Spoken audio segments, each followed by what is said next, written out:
अचानक कधी कोथिंबीर वडी खाण्याची जर इच्छा झाली तर या वेगळ्या आणि सोप्या पद्धतीत मस्त कुरकुरीत खुसखुशीत कमी तेलकट कोथिंबीर वडी नक्की करून पहा। ही कोथिंबीर वडी बिना वाफवता बिना शिजवता असल्यामुळे अगदी बॅचलर किंवा पहिल्यांदा जरी बनवत असाल तर अगदी साध्या सोप्या पद्धतीत तुम्हाला करता येईल।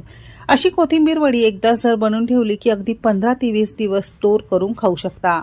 मुलांना डब्याला देऊ शकता, प्रवासाला सुद्धा नेऊ शकता।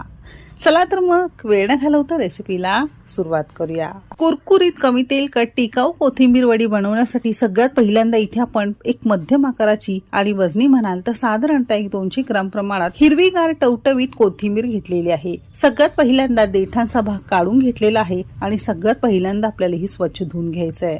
व्यवस्थित चाळणीवर काढून घेतल्यानंतर आवडीप्रमाणे आपल्याला ही खोडून घ्यायची आहे। खुडत असताना थोडी देठ सुद्धा घ्यायची कारण कोथिंबीरीपेक्षा त्याच्या देठामध्ये स्वाद